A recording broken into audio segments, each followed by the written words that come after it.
भिंडी बाजार से हिंदी सिनेमा तक का सफर। 13 साल की उम्र में मोहम्मद रफी ने दी थी अपनी पहली परफॉर्मेंस।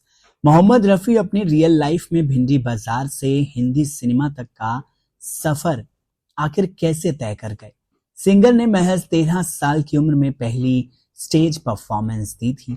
आइए आपको उनके जीवन से जुड़ी कुछ जरूरी बातें बताते हैं। रफी साहब अपनी सुरीली आवाज से दुनिया पर राज किया करते थे। उनके गाने आज भी लोगों के दिलों में बसे हुए हैं। बाबुल की दुआएं लेती जा से लेकर कर चले हम फिदा तक रफी साहब ने अपने गानों से दिलों पर अलग ही छाप छोड़ी है। आज भी उनका नाम हिंदी सिनेमा के दिग्गज गायकों में शामिल है। सिंगर की पर्सनल लाइफ आसान नहीं रही है। भिंडी बाजार में रहने से लेकर सिंगर ने हिंदी सिनेमा तक का सफर तय किया है। चलिए आपको बताते हैं। मोहम्मद रफी ने बहुत छोटी उम्र में गाना शुरू कर दिया था। महज 13 साल की उम्र में उन्होंने अपनी पहली स्टेज परफॉर्मेंस दी थी। सिंगर ने आकाशवाणी लाहौर के लिए भी गाने गाए हैं। आकाशवाणी लाहौर के मंच पर कुंदन सहगल गाना गाने आए थे, लेकिन बिजली गुल होने की वजह से उन्होंने गाने से मना कर दिया था।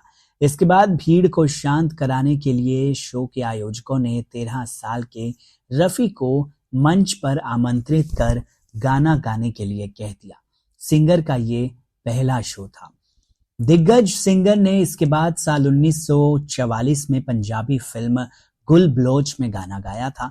वहीं इसके बाद सिंगर ने मुंबई जाने का फैसला किया।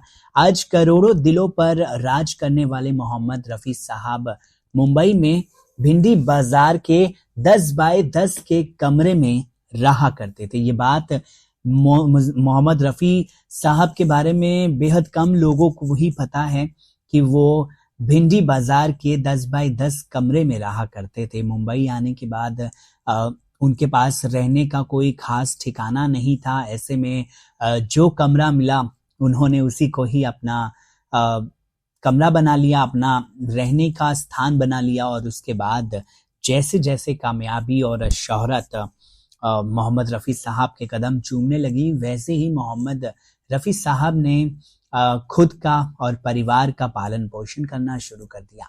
इसके बाद सिंगर को संगीतकार नौशाद ने फिल्म पहले आप में गाने का मौका दे दिया। साल 1946 में ही आई अनमोल घड़ी मूवी में रफी ने तेरा खिलौना टूटा गाना गाया था। इस गाने ने उन्हें काफी ज्यादा फेमस कर दिया था। वहीं बैजू बावरा के गीतों ने भी रफी को दिग्गज कलाकारों में लाकर खड़ा कर दिया।